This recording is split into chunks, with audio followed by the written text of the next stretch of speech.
So we'll be starting, and we should, once we start, we rarely stop. So, and they would have to take something very big to stop us once we get started. We'll just keep going till the end. And what will happen, like in the last 2 minutes, I'll just bring it back, and then we'll just and I'll close us out and make sure that we end on time. So, Vicky, should I give you the link? oh yes, if you could, yes, that would be great. Here, just 1 second. Oops. Just looking for what I did with my phone. Okay, here, just 1 sec.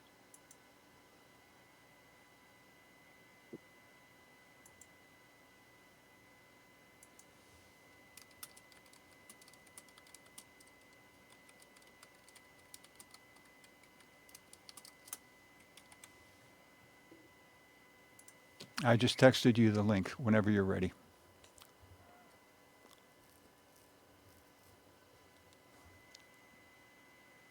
I'm gonna say, I think we'll just have to, you can send it to me and, oh, here it is, here it is. Okay, thank you, Richard. You're welcome.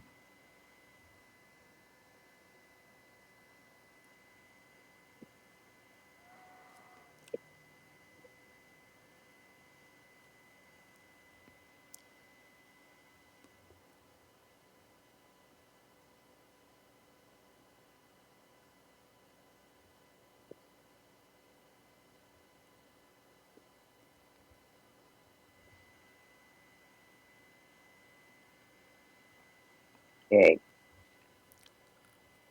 here we go.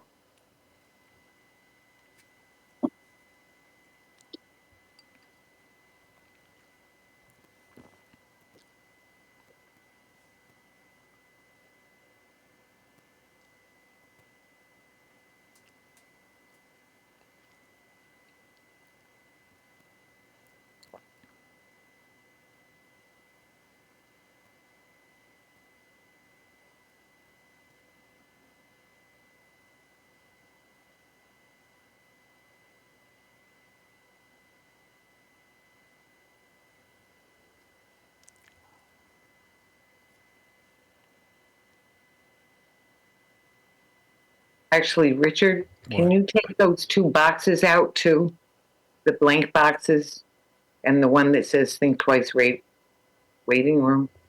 Is that possible or no? That's only on your computer. That's not what's going over Oh, the air. oh, okay. Okay, so never mind. Yep,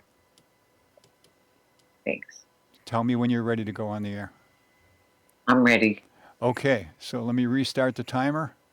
Okay, Okay, I'm not seeing the timer, by the way. I can set my phone if you want. That's easy enough wait, too. I'll put. Okay, can you see the timer now? It's all right. I set my timer, so Huh. we're good. Wow. All right. Well, then Okay, I'm just going to shut down the timer. sure. All right. Thanks. Okay.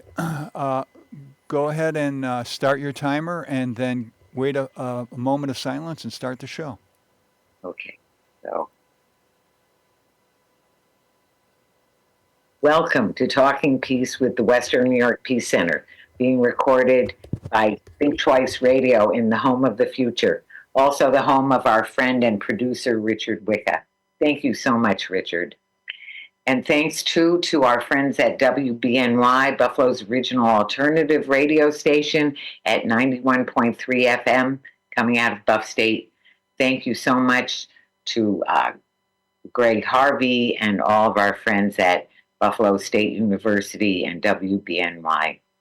And when I think of thankfulness, I think of gratitude, I think of um, BIPOC people, Black, Indigenous, and people of color, and really wise people everywhere know that thankfulness and gratitude is so key to the courage and the attitude that we really need to get where we need to go in this world, no matter what kinds of hardships and trauma people have experienced. And certainly People who've been enslaved have so much so, and certainly the indigenous people in this continent and this hemisphere, I should say, and especially I will mention the Haudenosaunee and the Seneca or Anundawaka, which we are on land that has been stolen really from the Anundawaka Seneca people, the Haudenosaunee, from the Haudenosaunee Confederacy, taken through trickery and lies and violence, and tremendous violence. And in spite of that, they still start everything with thankfulness and started off with the Ganonyo, which basically thanks everybody that makes the gathering possible. Thanks Mother Earth for giving us everything we need for a good life here on Earth, and um, then is thankful for the living waters without which we couldn't exist, for all the wonderful plants and animals.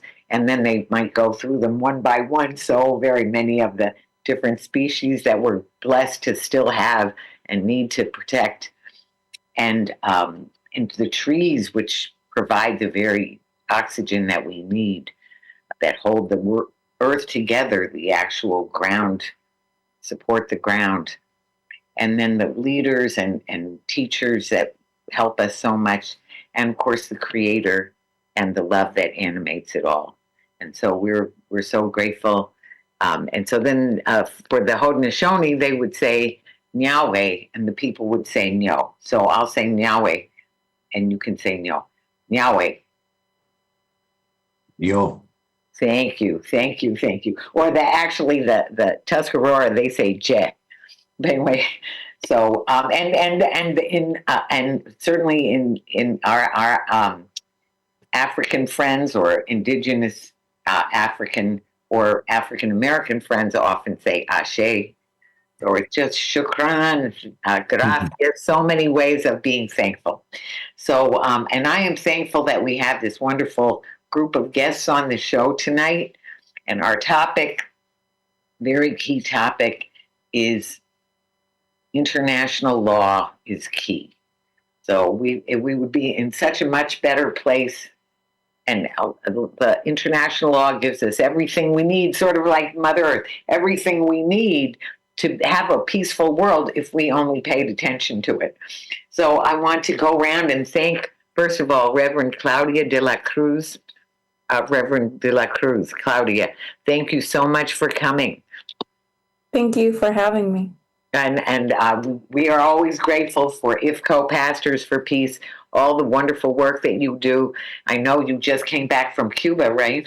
Yeah, we were part of the Nuestra America convoy, which brought together hundreds of people from different parts of the world in solidarity with Cuba after this last intensification of aggression by the U.S. onto the Cuban people. So much to talk about there, and we're so very glad and grateful. And you're actually coming to Buffalo, which is very exciting, and we'll talk about that some more too. So thank you so much for all the work you do at IFCO, and more to follow about Cuba. And then Hussam Ghanim, Ghulam, I'm sorry, I always do that. Ghanim. Hussam, thank you so much. Thank you so much for coming. Well, first, assalamu alaikum. Alaikum assalam. We're so grateful that you found time to come, and certainly we want to talk, about Palestine and what's going on there. I know that you're so deeply involved, so deeply committed, and so are we. Yeah, absolutely. Thank you for the invitation, and yes, hopefully we'll have a very fruitful discussion about international law and its importance in the different scenarios that we're going to touch on. Right. So we're so grateful for you coming on. Thank you so much. And then last but not least, Josephat, I'm saying it right, Josephat. Now here's where I really get the challenge. Wait, I know I could do it. Wait, don't tell me. I am Muremye. Close enough. Muremye? Okay, no, you say it. Tell us, how do you say it? Yamuremye. Yamuremye. Yes, perfect. Oh, Wow, you I'll did get better. really I'll great. get better with a little time. But anyway, so wonderful to have you come on. We appreciate you so much from the Banyamoulenge community, talking about what's going on. The Banyamoulenge are in Congo and a little bit in Rwanda, or in that just in that general in between area. They're in Congo, so we are Congolese people, but some fled the war and then they are refugees in Rwanda. Right. So they are there too. So we'll talk about that too. And certainly Congo has had so many problems for so long. So thank you for coming on and talking about that too. My pleasure. So what we like to do is start off in a positive way with the thankfulness and then follow it up with our topic. What are the values that we think of in connection with this topic? So we'll just go around and just thinking about when you think of international law, and the situations that these various geographic places in our world are suffering, what are the values that you think of? So we'll start with Reverend Claudia.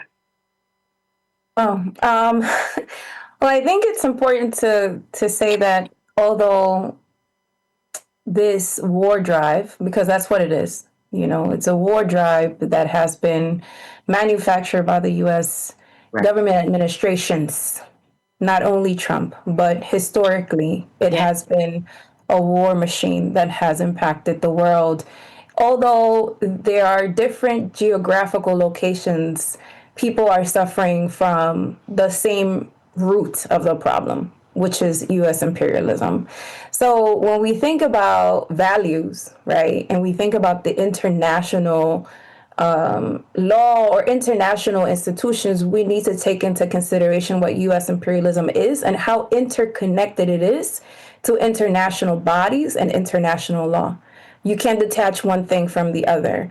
And we have been seeing more of that reality, specifically with Gaza. And I know, Huzam is going to speak more on that, but it's important for us to see how connected these territories are in the war machine and how imperialism is attempting to reorganize itself internationally. And reorganizing itself internationally to be able to maintain dominance means that these institutions are also showing what their limitations are. So, although there is an international law that basically says that no government should sell weaponry to another government that is conducting genocide, we see that the United States is doing that with the colonial state of Israel. And they have been lawless. The only problem now is that the problem for them and the opportunity for us is that the world is seeing the level of lawlessness of the United States. So when I think about values, I think about two different types of values. I think about the values of a system that is a global system, that is US imperialism, that is capitalism, which values profit over people. And I think of the people who resist and whose values are attached in defense of life. Right. So these are two opposing forces that are in struggle right now worldwide. And I'll leave it there. Oh, thank you so much. Yes, that is very critical. So important. And making those distinctions as well of what, we really have to prioritize and just be clear about what we need. So, and what the world needs. So, Hassan, what would you say? I would say that it seems that in the last 50, 60 years, a lot of effort um, was spent to develop these international laws.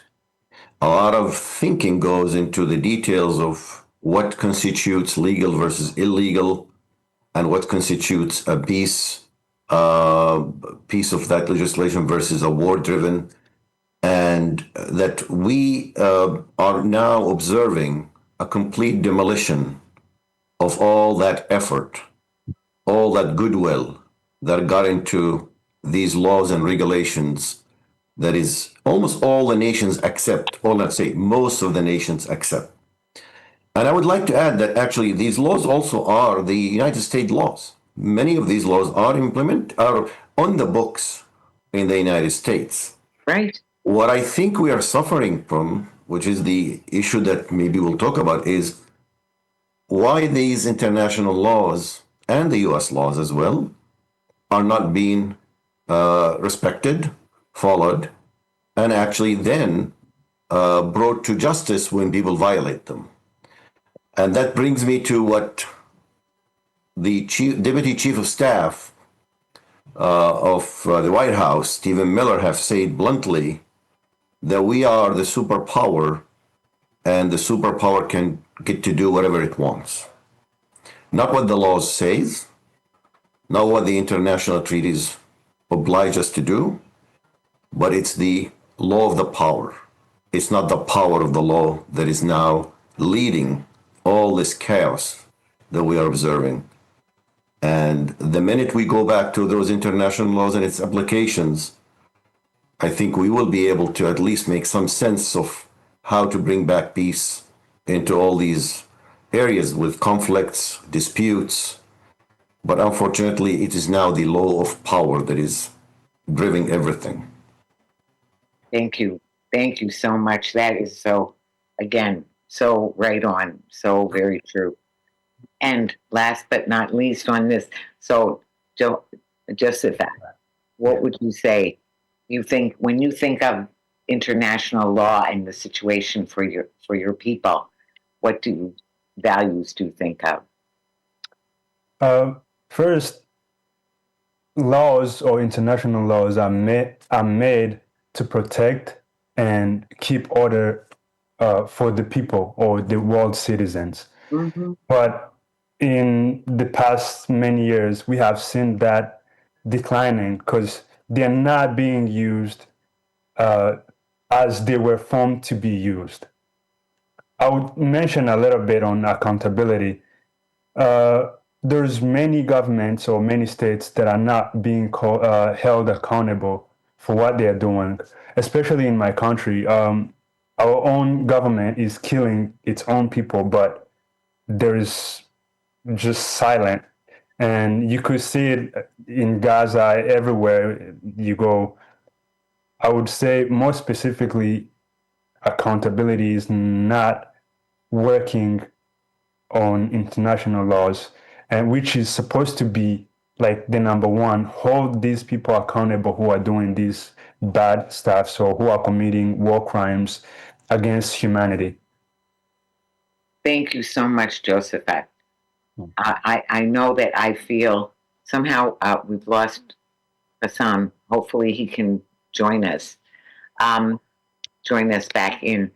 I so we the values I think of. I usually mention truth and love because they always apply. I think of Reverend Dr. King saying that unarmed truth and unconditional love will have the final word. And that is what we need. So the truth of the matter of what's going on in these various places that we're saying, and really all of the world, how law and international law, or even our domestic laws, whether they're getting followed or not. So the truth is that they're not getting followed, and they're only used as an excuse and convenience when it's at the convenience of the people in power, right? So that's the truth of the matter, that there's all kinds of breaking of these laws, and the greatest purveyor of violence in the world is my own government. Another Dr. King quote that is still as true as ever before. And of course, love, because we love each other, because people are suffering. That is why we're even having the discussion. That is why these laws exist, is to protect people, is for reverence for life. That's what they're meant to do. So that is what we try to make them do. And that is what we'll try to make them do from here. So then that's something to frame our discussion. But it's so much of that, of what is and isn't happening, especially with accountability, with the lack of reverence for life.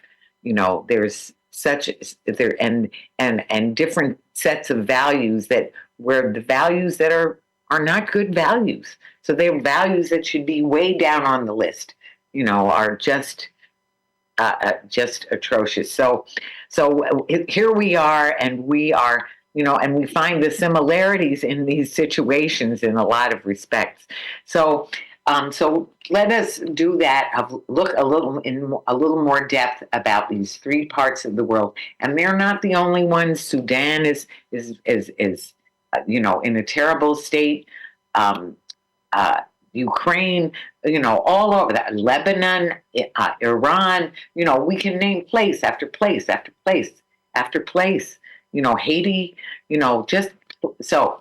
But we'll just focus for now. Not that you can't use examples from other countries if you want to. But let's look at the situations in the three places that you each are knowing most about. So, Reverend Claudia, please tell us what's going on about Cuba and the heinous. I do want to say, I went to, I need to say full disclosure, I went with IFCO, with Pastors for Peace, to Cuba in 2019. And what a wonderful trip it was. What a wonderful, just huge and so impressive, so inspiring what was going on there, what the people do in spite of the babyish and illegal and immoral acts of our government. So I'll just start with that. And so please catch people up to speed on what's going on with Cuba. I mean, I think a lot of folks have come to learn about the 65 plus year blockade that the United States has imposed on the people of Cuba, because it is the people of Cuba that are suffering. Right. And that has been intensified. It was intensified during the first Trump administration, and it was more intensified as of last month with a blockade of fuel, which means for the Cuban people that their hospitals won't have electricity or don't have electricity, which means that the polyclinics that exist in every community, every block has a community clinic in Cuba that is free and is accessible to everyone who needs it, with a family doctor that tends to the needs of the people who live in that block. And those polyclinics are suffering from the blackouts that have been from 12 hours to 48 hours or more, which means that if there is medicine in those polyclinics that, like insulin, for example, that needs to be refrigerated, it goes bad. What it means to hospitals where children are in need of transplants is that those transplants, those surgeries cannot be performed. One of the main hospitals in Cuba that does childcare and is a pediatric hospital, William Soler, used to do 10,000 surgeries for children in need for free, again. And in the last year, they were only able to perform a little bit over 2,000 surgeries. In the last couple of months, less than what they had expected to do, according to the years prior. And so what we're talking about is a healthcare crisis that has been imposed by the fuel blockade. What we're talking about is an energetic crisis that has been imposed on the people of Cuba. The electric grid is very old, and because of the blockade that has existed for over 6 decades, they have been unable to change a lot of the pieces. Not because they may not have the money to purchase it, but because other countries are sanctioned if they do business with Cuba. There is a sanitary crisis that is happening as well because of the lack of fuel. There isn't a possibility to pick up the garbage as they regularly would. There is a transportation crisis that is also happening where a lot of the children, we visited schools, a lot of the children have had to have their schedules reorganized by the schools and the teachers because Cuba is resourceful in that way. It reorganizes itself and it plans itself according to the needs of the people. They have reorganized class schedules so that some teachers actually go into communities and teach cohort of students in those neighborhoods, or they have reorganized the way in which students are coming in and the times that students are coming in to allow them to walk to school. And so, although the country is being strangled in so many different ways, and there's a direct attempt from the United States to create a crisis that pushes regime change in Cuba, the people of Cuba are very united in their notion and understanding that they prefer to have sovereignty and live with dignity than be slaves to the United States.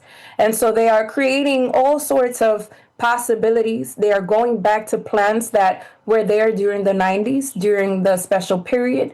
They are resurging, looking into community gardens, urban farming, things that were there before to be able to solve some or alleviate some of the problem, depending a lot on solar panel. Cuba only produces 39% of the electricity it consumes. So that means that it doesn't necessarily produce a lot of the electricity that they need, because the fuel that they have that is produced in Cuba has a lot of sulfur, so it's not the type that they need to be able to do agricultural work to keep the lights on.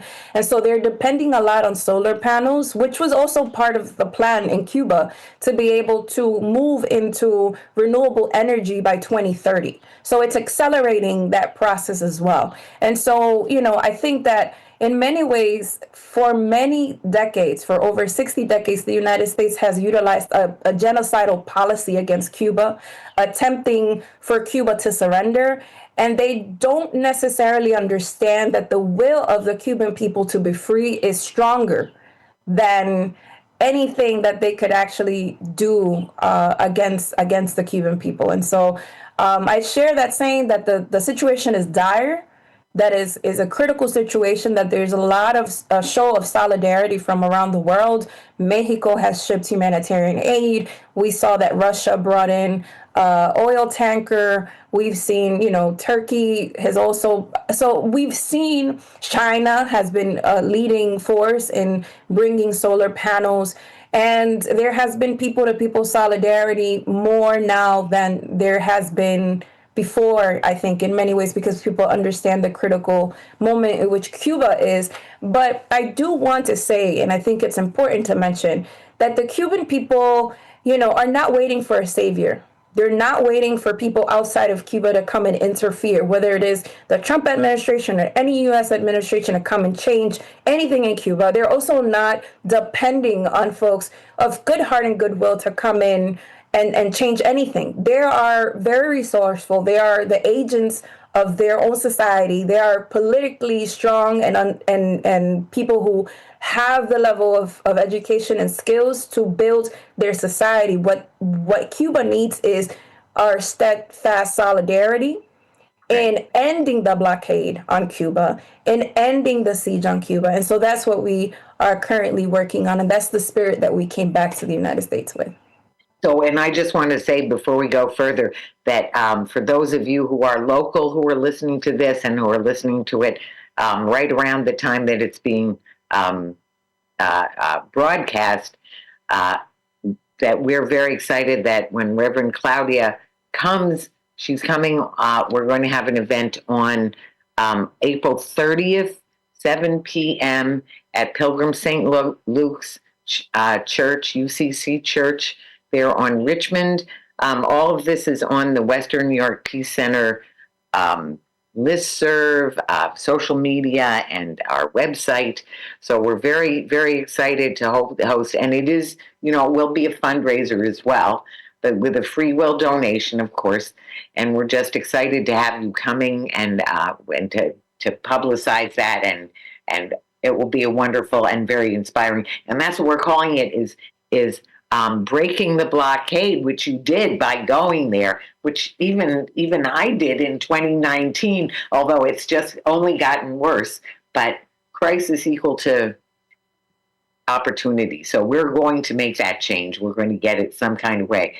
Speaking of crisis, and well, it's got to be the opportunity because the crisis couldn't be more dire.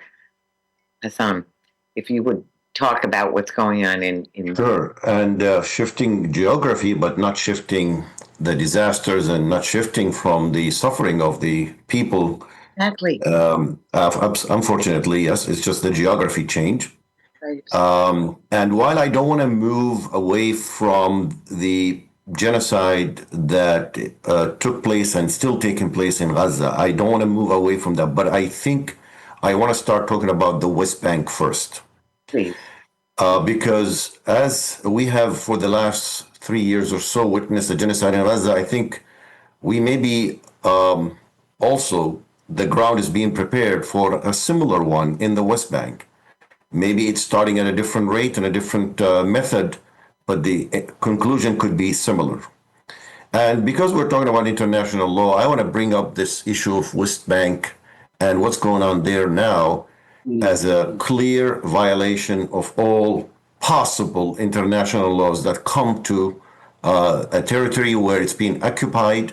And we only have few territories in the world that are occupied, but this is one of them. And international law clearly gives certain guidelines and rulings in terms of what the occupier is supposed to do and what it is not supposed to do.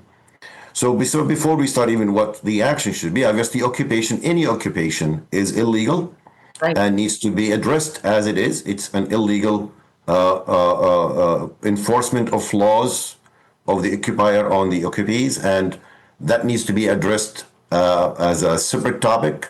But while we are living under occupation, there are certainly certain rules, not only international, but also U.S. rules, Right. that needs to be addressed and respected and followed. The main rule that the Geneva Convention, the Fourth Geneva Convention mentioned is that the occupier cannot replace and change the features of the land that they are occupying.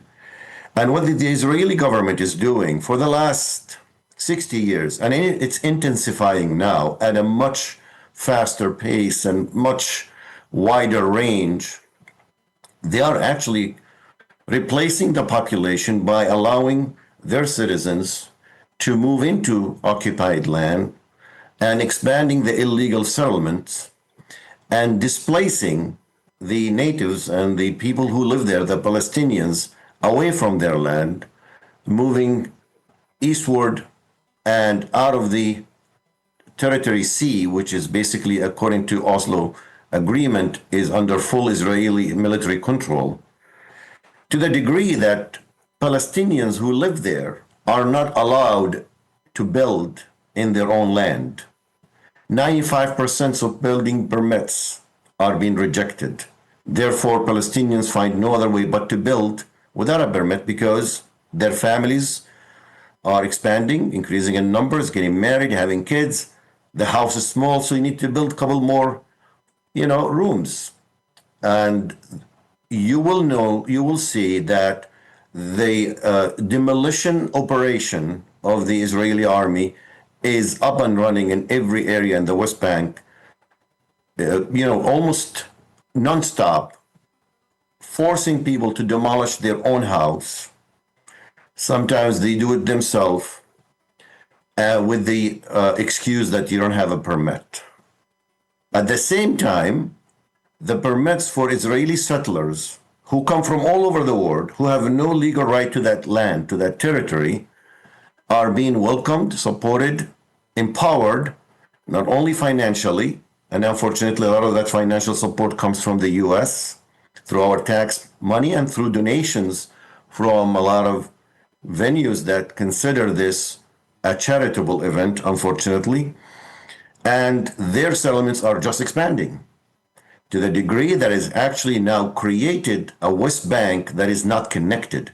It's not one territory anymore. It's just small little cantons, small little residential areas disconnected by settler areas, and then another residential area and disconnected. So it's totally disconnected territory that you cannot call one cohesive land anymore. So with this Israeli governments have continuously violated the Fourth Geneva Convention by changing the land and displacing the population.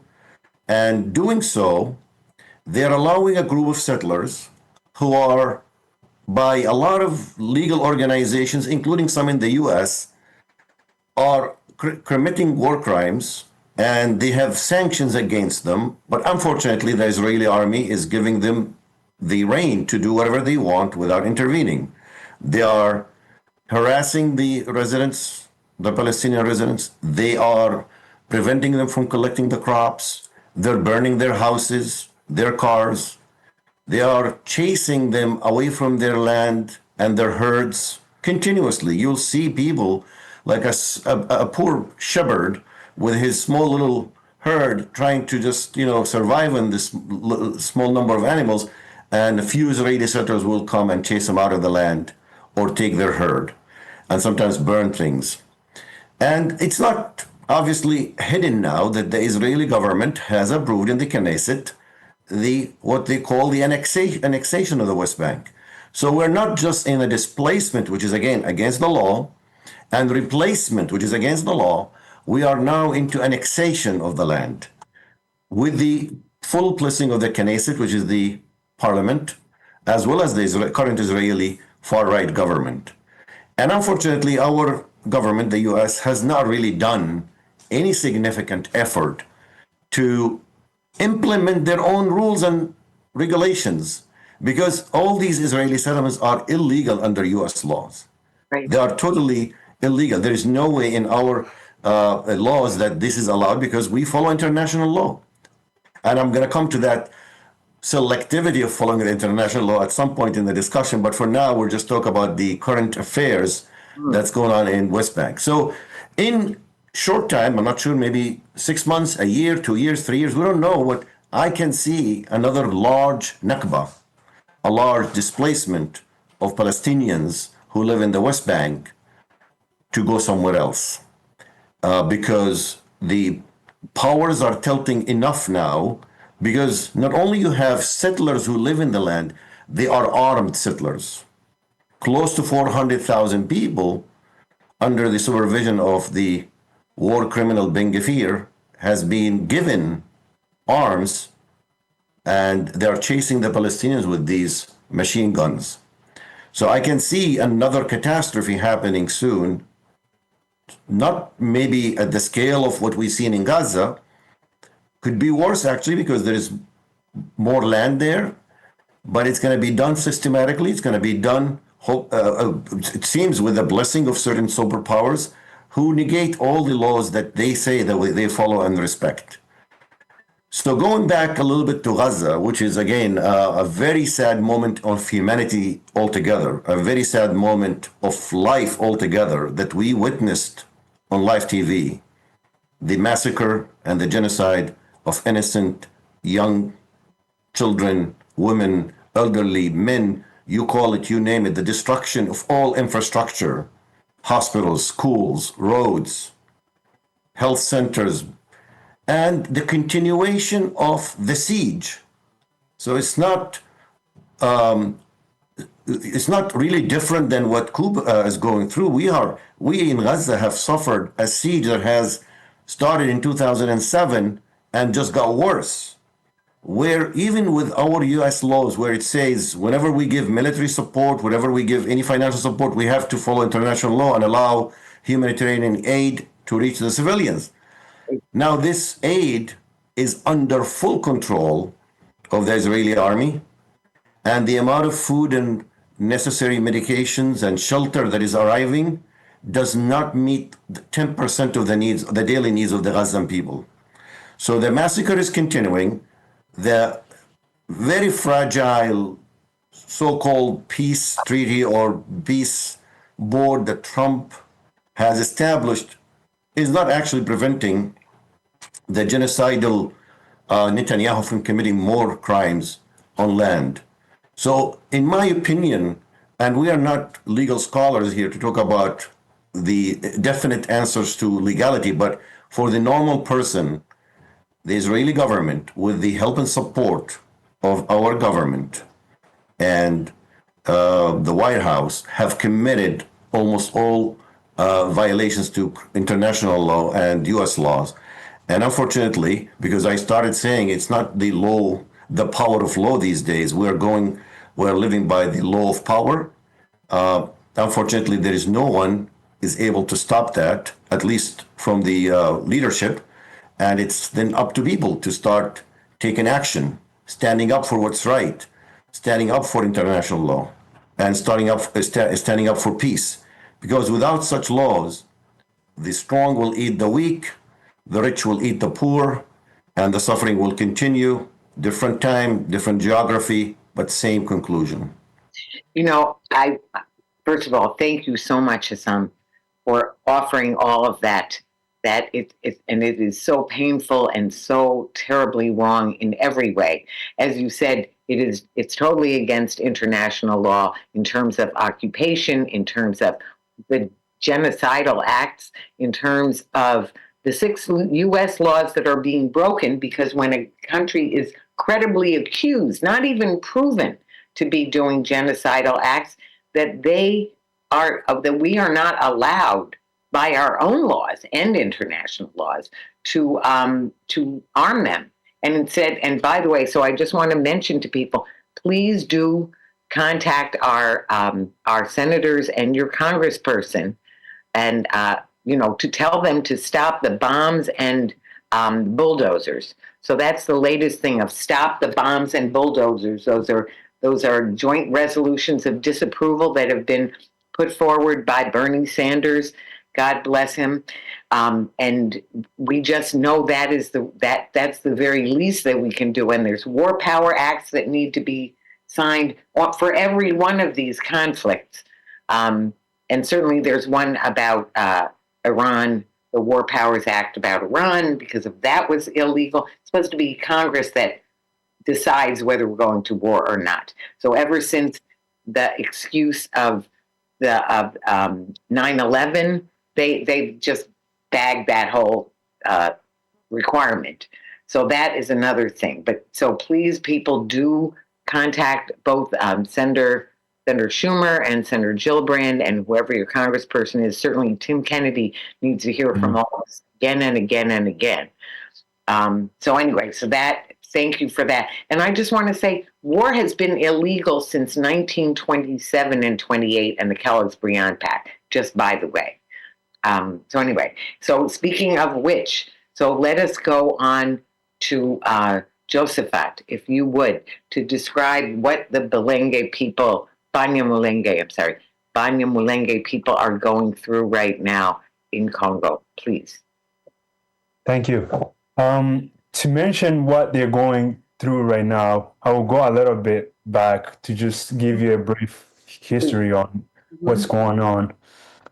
In 1885, during the Berlin Conference, they separated Africa, putting borders on every countries. And by that time, the Banyamoulenge people were in Eastern Congo in high plateau of DRC. In the 70s, there was a war that they wanted to prevent all the Banyamoulenge people from voting. So they said any Banyamoulenge people is not going to vote for or be chosen in any government positions. And in the 90s, 96, they gave us 6 days to move out of the country or they will wipe us all. And it was in 1996, it was only 2 years from the genocide that happened in Rwanda, which happened in 1994 against the Tutsis. So it's something that started back in the days that keeps getting worse and worse. So it got worse in 2017. In 2017, it got worse. They started killing people, children, burning them, eating some people alive, which is a tragedy. By now, because Banyamulenga people usually like to graze cows. We are farmers. We love cows a lot. Yes. They stole over 700,000 cows from the Banyamulenga people just from 2017 to right now. If you think about it, the cows were the milk for the children. Right. So the children are starving, they're getting sick. It's they destroyed over 600 villages because we lived in different villages. They were just bombing all the villages. They destroyed over 600 of them in high plateau of Congo, and over 147 schools were destroyed. I mean, if you destroy a school, it's basically telling people you're not allowed to be smart, you're not allowed to have an opinion, you're not allowed to be intellectual. That's a message. It's a genocide that is going on that people are not talking about a lot, which it's very sad. They bombed and destroyed 57 churches. I mean, no, not 50, 57 health centers. Mhm. So if you're destroying health centers, Terrible. it's like telling people if we bomb you and you want to go to the health center to, let's say, to get treated, you're not going to find a health center. You're just going to die. You're going to bleed to death because that's the system. They're trying to do that so that they can wipe the whole existence of the Banyamulenge people, and it's very sad. Around 1,500 people were killed in only these few years. It's very sad. Around 130,000 people migrated, not migrated, fled. They became refugees. They left their homes because they were being bombed. So that is the situation that is in DRC. We are being killed by our own government and the government of Burundi too. The Burundi government sent its own army in my country to kill the Banyamulenge people. We're being attacked by drones, not only like ground forces, drones. So the drones are destroying facilities, all the facilities that I mentioned, churches, stuff like that. In January of this year, in a city called Uvila, there was a lot of the Banyamulenge people lived over there. 98% of them fled because they were going to kill all of them at the same time. So they had to flee to a small city called Kamanyura. They're still right now they are refugees. They don't have food. In high plateau in Minembwe, we don't have food.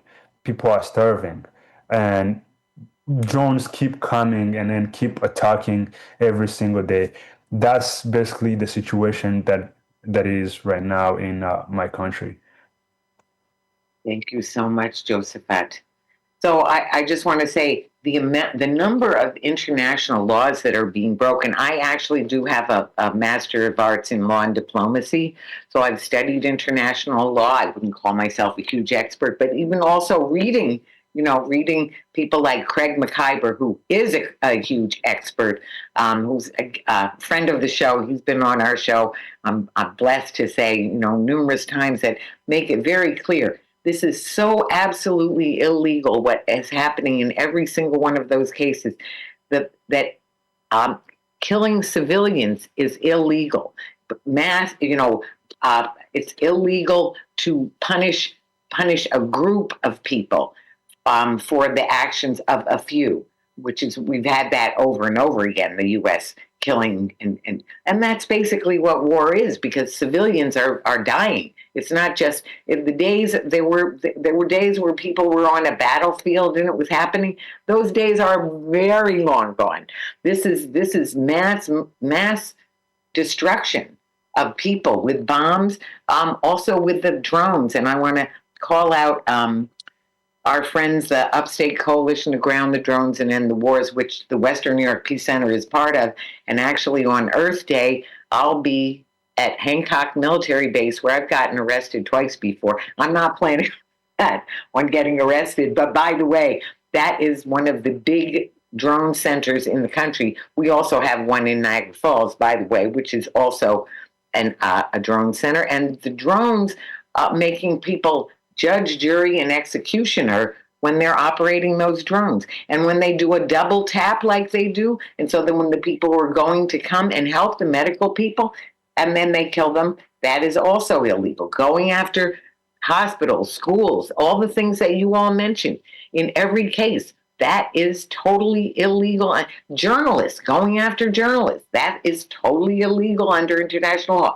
Proportionality. So one of the things is, in Gaza, for Palestine, the Israelis say, it was terrible what happened, and it's because of October 7th. Well, yes, October 7th was a war crime, was a heinous situation, innocent people dying, which is exactly what these laws are meant to stop. However, proportionality means you don't kill 20 people for every one person, or even more. That proportionality means you can't just do this massive killing. So anyway, I just wanted to throw out some of those international law principles that are well established. And so we know, and who is who is the greatest, not only the greatest purveyor of violence in the world, the greatest purveyor and seller of munitions, war materiel. Well, of course, it's the U.S. Mhm. And a lot of the so-called foreign aid that we give is not aid. We're giving a handout to our arms manufacturers by financing them sending weapons all over the world. So I just wanted to mention those facts. Now we're really running short on time because we're trying to cover so much in this show. But I just want to go around and let's focus on what do we want people to do to help. And I mentioned a few things as we've gone around, but please, each of you. So Reverend Claudia, please. I think what Hussam mentioned, it's really important.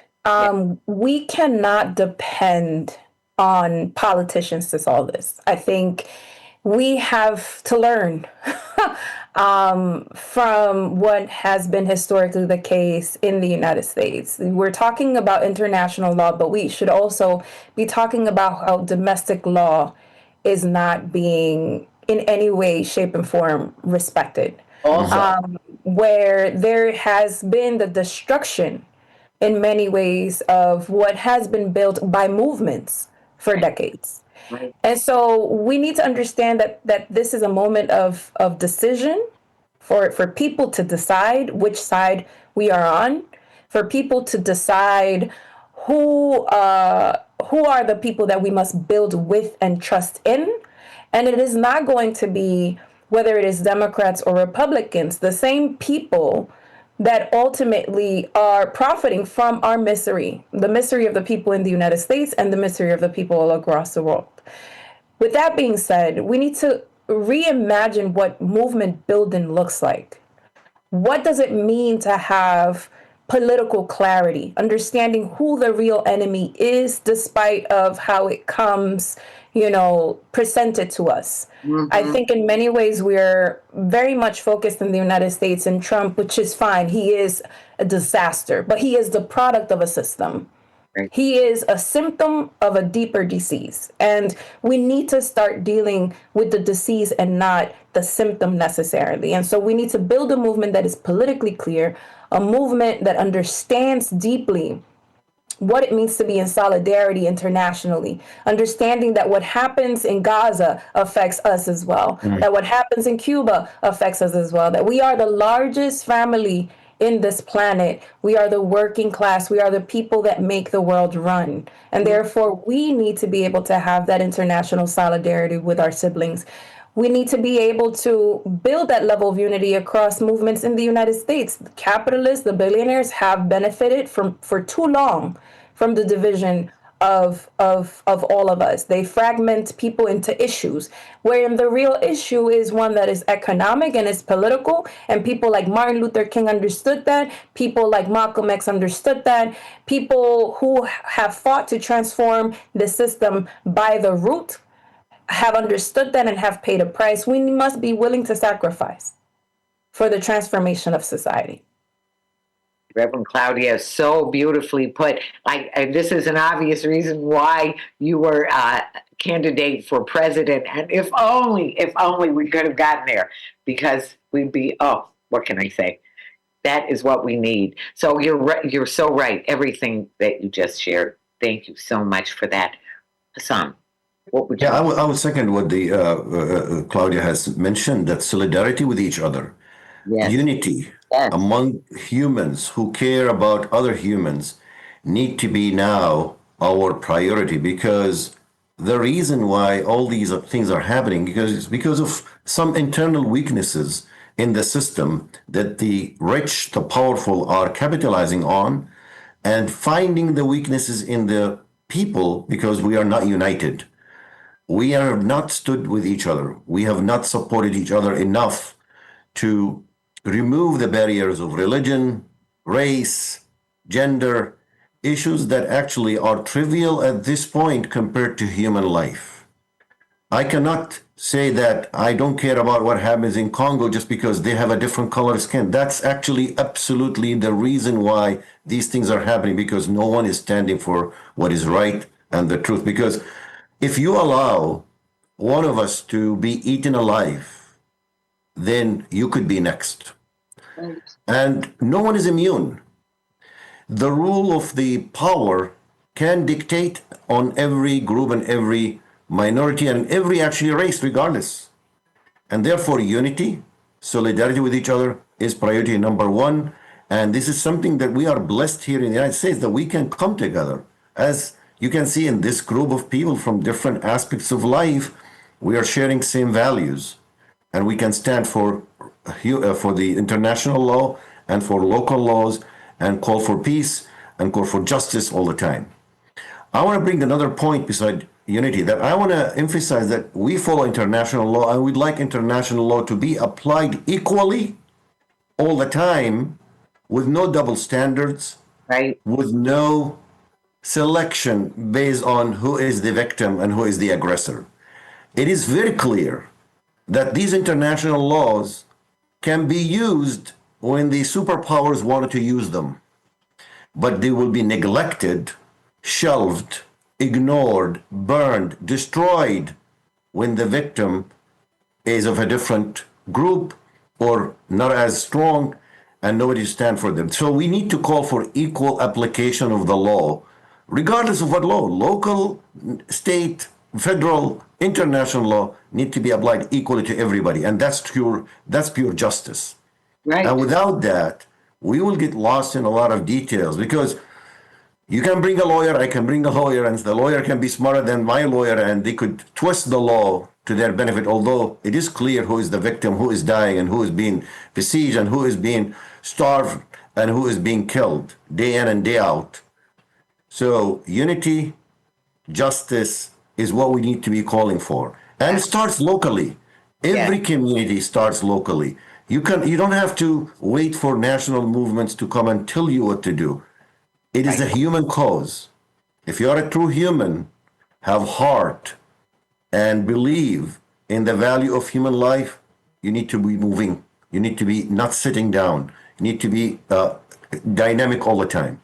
So I call in my friends, neighbors, to stand up for whatever right, and do not be afraid. And I actually always tell my friends, and believe it or not, a short movie, a small movie, like a kid's movie called Bug's Life. Bug's Life tells the story of us, the weak, Right. the people. When the ants got together, they were able to defeat the grasshoppers. So, Grasshoppers don't stand a chance against us. well, we have to band together, exactly as you say. Yeah. You're so right. And I do want to say one thing. International law, or any law, law is meant to approximate justice. That is the purpose of law. Mhm. And so what they've been doing is just making illegal things legal. That racism has just actually been legalized by the Supreme Court, who said that they can pick up people based Yeah. on parents or language. So we're not fooled by that. The Germans did that. Any tyrant has done that. They changed the law to what they want. What's a clear indication of that? If I may add one thing, the We're running Knesset out. just approved the killing of prisoners in Palestine Right. only for Palestinian prisoners. What more apartheid and racism than this? Yeah, Yeah. it's so terrible, so terrible. Thank you for bringing that. And last but not least, just for a minute, we just have a minute, Josephat. What do you want people to help? How? Yeah, I'm not going to mention a lot because Claudia and Hassan already mentioned most of them. Uh, being united, we know that we have to be together. Right. But one thing that I want people to do is raise awareness, speak Okay. up, speak Yeah. up. Even though they're giants that we're fighting against, they're mighty, powerful people. But we have to speak up. If strong governments, we have to speak up, tell them the truth, because Yeah. only the truth can save us. And call the representative, call everybody that just put the word out. That's what I could say. Absolutely. Thank you so much, Josephat. You're so right about that. We will do that. We will tell each other. We will tell spreading the word and spreading the truth and love. So all I can say, I'm so grateful to each of you for what you do every day, for what you've done being on this show today and what you've shared. We're so grateful. We are all in this together. And this is Talking Peace. And together we've been talking peace in truth and love.